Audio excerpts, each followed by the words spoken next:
I had two main projects that I put on my application that really I would say I was probably proud of, right? They have their own tools that they're using, right?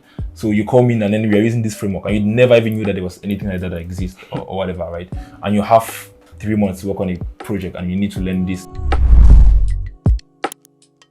Hey guys, in today's video, we'll be having a conversation with Steve and he's going to be sharing on how he was able to land an internship at Google in his second year as a software engineer.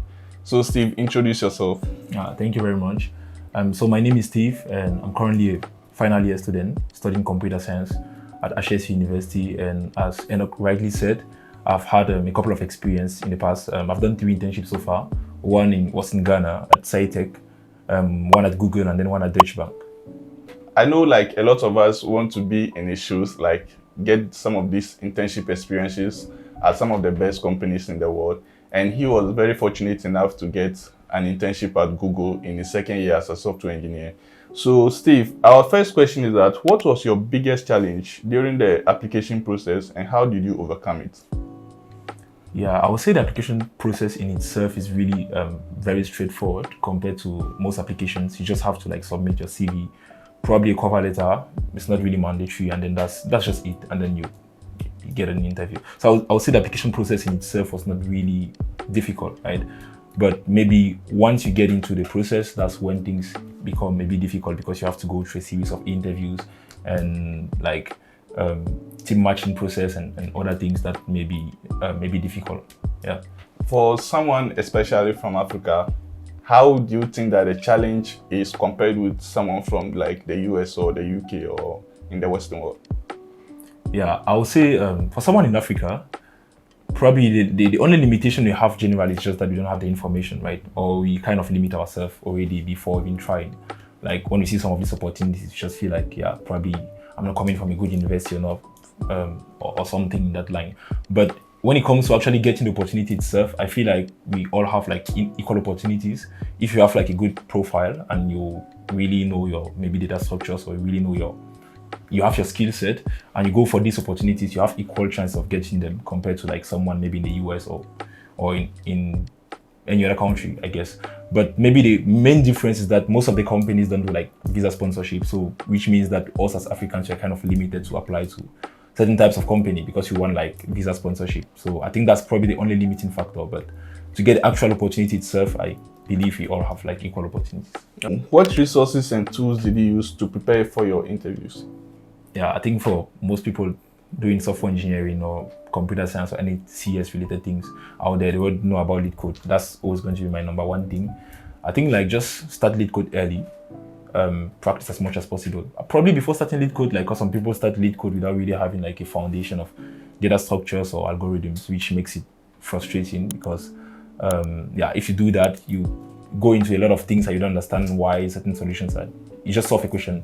You look the solution, you don't even understand the solution, it becomes even more frustrating. So probably the first thing, like understand like basics of data structure and algorithm. For me, one good book I use, at least for the basics or the foundation, was Computer Science Distill. You can add probably the link in the comment or something. And after that, like when I had my basics, I watched a couple of videos also about like MIT. There's like a YouTube channel called MIT Courseware, and then they have OpenCourseware. Yeah, OpenCourseware. Yeah, they have like good information about a lot of things. Like, and after that, like Leetcode, working system design, and elements of programming in Python or Java. Those are good resources. Obviously, right now I've solved a couple of Leetcode questions, like relatively much compared to back then. But if you ask me back then, I honestly hadn't solved like so much Leetcode questions or something.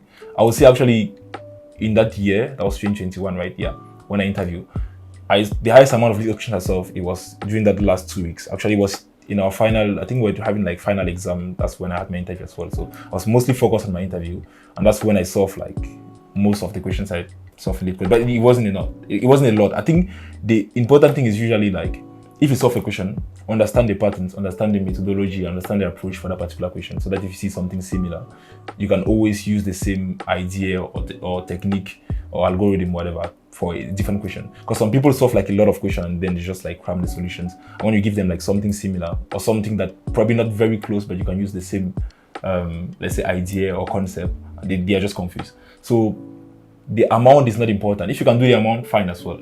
But like really capitalize on making sure that for every question you solve, you really get the best out of it. Yeah. Do you think that what you learned in class from your computer science degree was also helpful in your application process?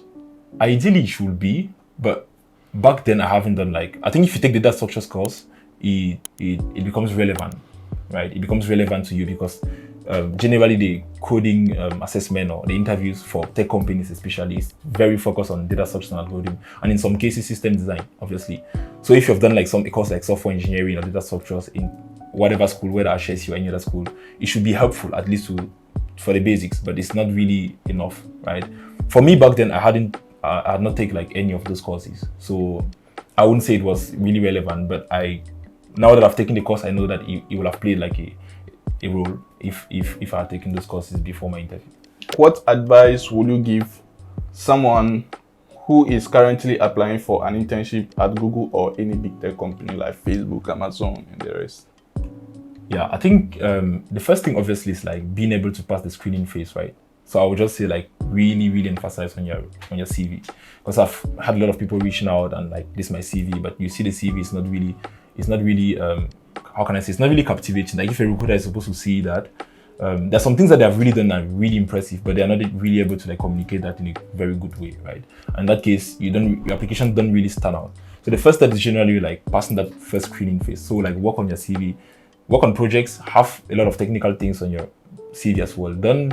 Don't say you're applying for a software engineering role and then your CV always says like some social media marketing or whatever. Like it's not really relevant for the role. So if you're applying for like a social media role or whatever, you can tailor your CV towards that. But if you're applying for a tech role, make sure that whatever is there should be more relevant to whatever role you're applying for. That's just what I would say. So that's the first thing. And then the second thing is just grinding again. Leetcode, practicing your data structures, and you'll be good. Do you think that if you have a good GitHub profile, does it help in your application process? My GitHub profile is not good at all. Yeah, it's not good at all, and I really doubt. Maybe in some special cases, probably like if you're applying for like smaller companies, they may take the time to go through your GitHub and see what you've worked on. But generally, it's just like in an interview, it's very conversational. So if I said I work on this thing, right, based on the conversation that I have like with whoever is interviewing me, he should be able to deduce and know whether I've actually worked on that or not, because he will ask questions about what technology have you done, when you encounter this kind of challenge, what did you do to solve it, right? So he does not really need like a GitHub profile I don't really need a GitHub profile or to back up whatever I'm saying, because if the person knows his stuff as well, he should be able to deduce and know that, okay, I actually know my stuff too, based on our conversation. So yeah, GitHub profile, probably if you have that, is good, but I doubt anyone will check it out for whatever reason, yeah. So. Can you tell me about a specific project or experience that you highlighted in your application material that you think that helped you land the internship at Google? Okay, this is a good one, but I think I can't really know exactly what probably project attracted the recruiter, right? But I think like I had two main projects that I put on my application that really I would say I was probably proud of, right? And one of them was like just it was an algorithm-based project, so it was very focused on like some backend just algorithm and stuff like that. Actually, it was like a clone of GitHub, not GitHub, but Git. For those who use like I used to work in Git or something, but like it was just like cloning Git.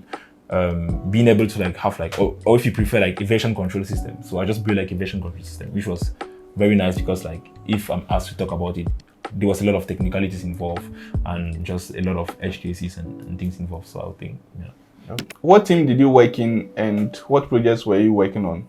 Are there like some specific languages and technologies that you used?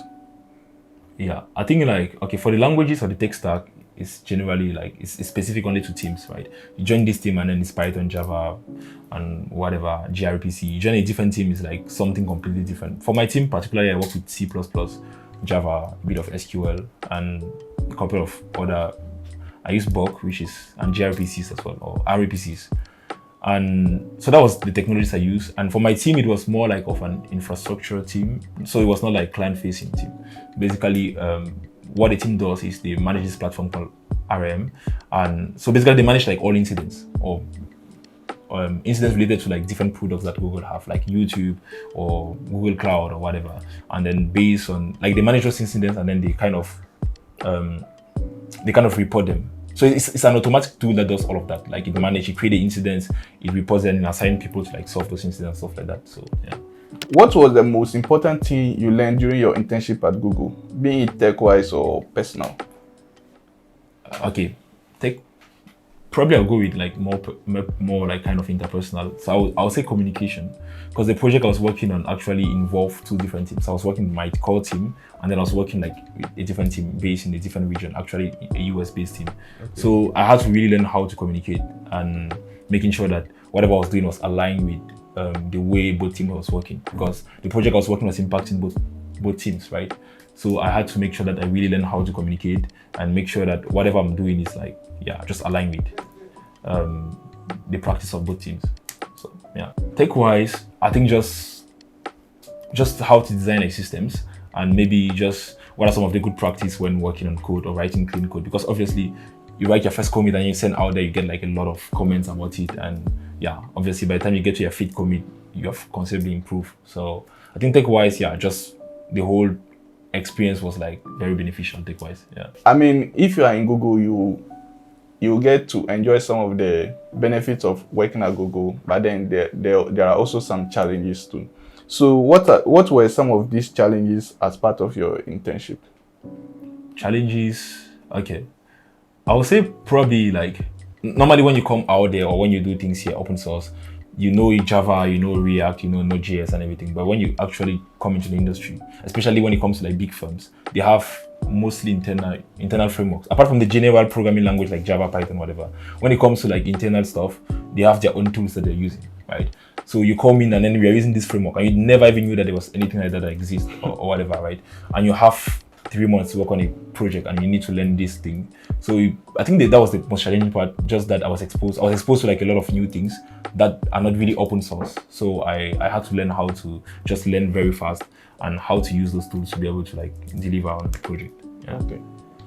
So since we have talked about the challenges, we also have to talk about the rewards. What was the most rewarding part of your internship? Being it like the souvenirs you get, the free things that you get, and you can think of anything else. Yeah. I think free food, definitely. Free food was really cool, right? What is like you can really eat till whatever amount you want. So if your goal is to become whatever, like food is there, like breakfast, dinner, lunch, and everything. So it's really good. And there's also like this event every Thursday, but the name of the event is Thank God It's Friday. But it's actually on Thursday. I think in the US it's on Friday or something, but yeah. So we just have like end work like at 5, and then there's like they bring like alcohol and a bunch of things, and then it's kind of like not really a party, but yeah, it's like a kind of networking and people just meet together and chill or something like that. So it was really nice. So you drank some alcohol? I don't drink alcohol. Yeah. So how was the onboarding process, like coming from Africa, like moving to London to go and do your internship? I know it is going to be like a tedious process, and how were they able to make it soft for you? Yeah, I think like the making soft probably is just like, probably they'll give you like some relocation bonus, right? So it's just like maybe help financially, right? They put some money at your disposal, but apart from that, you literally have to figure out everything on your own, right? You need to get like a place to live, book a flight ticket or whatever. Like every other thing I just did on my own, apart from the financial help, I guess. So, but I think like since I've done that before, because it wasn't my first time traveling, for example, like it was not really challenging for me because like I've done that before. Yeah. So, what advice would you give to someone who is starting their internship at Google? Let's say that someone has already applied and then the person is now in your shoes, the person is becoming a Google intern. By all means, they have accepted him. Yeah. So what advice would you give to that person who is about to start their internship at Google? Yeah, I think it doesn't apply only to Google. Probably like whether it's internship or full-time or whatever new thing that you start, I think just be open to learn. At Google especially, I've already mentioned that they have a lot of new things. So if you come in there with the hope that I'm really good at React and I'm just going to go and write a lot of React code and yeah, this is my stuff, I know it. And then you get there, they are doing something completely different. You need to adapt. You need to detach yourself from your React and then be ready to learn the new things that they're using, right? So and they learn a lot of, like they are really having like a lot of different frameworks. So you should be able to like able and ready to learn. Because if you don't, you'll be overwhelmed with like a lot of new things, and then you probably not perform as well as you would have wanted to. So I would just say, yeah, be open to learn, ask questions if you're stuck, and yeah, just seek help. So not too much, but yeah, because you don't want to be reach out to people. But yeah, you become a nuisance. Yeah, exactly. How did you build relationships with your manager and teammates during the internship? Yeah, okay. I think that was not very difficult because so with the teammates, I think like, yeah, just initially I just like reach out to all of them, like small coffee chat, just to learn what they are doing, what the stuff they're working on, their role within the team and stuff like that. So that was the initial point of contact, right? Just to have like establish a relationship, I guess. But apart from that, like I also just try to understand what they do out of work. Like we go hiking or whatever, climbing, stuff like that. So that was a good way of just like networking. Probably I didn't like doing most of the things, but yeah, just for the sake of I don't know, collaborating and maybe just networking better, I just did some of those things. Do you have like any tips on how to network with Googlers?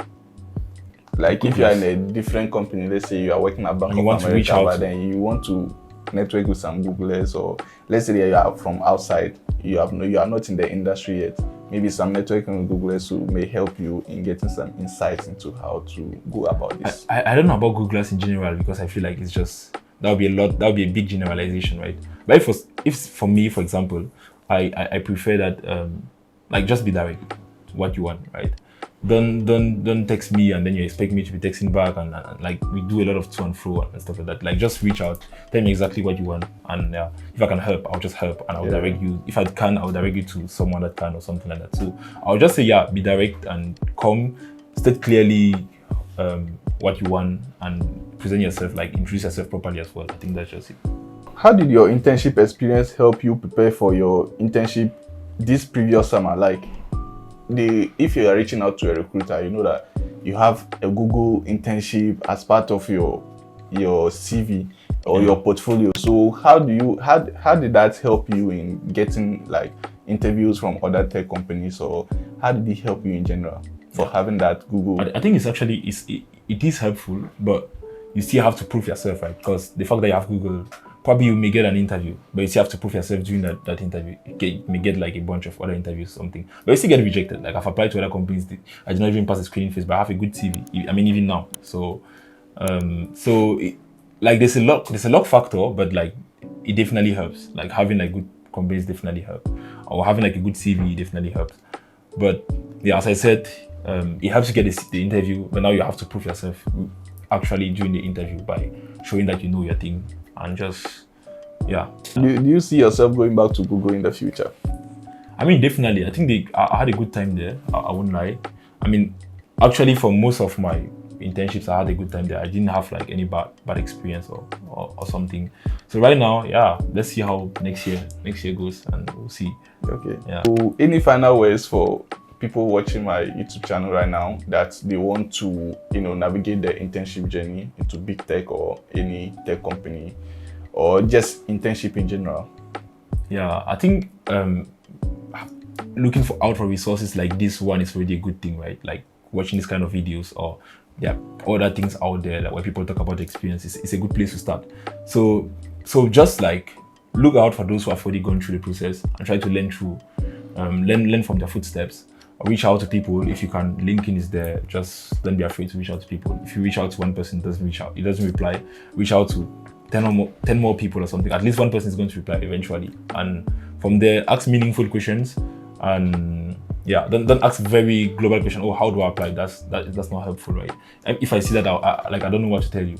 So ask questions that are really specific and relevant as well. So just network, and if possible, like just have a group of friends that are also like interested in the type of things you're interested in, so that as a group you guys can maybe move forward an easier way, I think, compared to if you are doing it on your own. So yeah. Did you face like any cultural shock when you moved from Ghana to London? Yeah, probably. I don't know if it was really shocking, but but like the way people dress at work, it's very casual. Right? I mean, I became used to, so I was dressing casual also, but yeah. So people are not like very strict about whatever that way. People wear like literally their batting slippers to work or whatever. So it's just very casual, at least. But it's like in the tech industry. Obviously, banking is a different story. Yeah. So okay, so this brings us to the end of the interview, and thanks to Steve for coming around to share this invaluable knowledge with us. And I hope that we are going to pick some things from it, and then we can, better ourselves in the application process.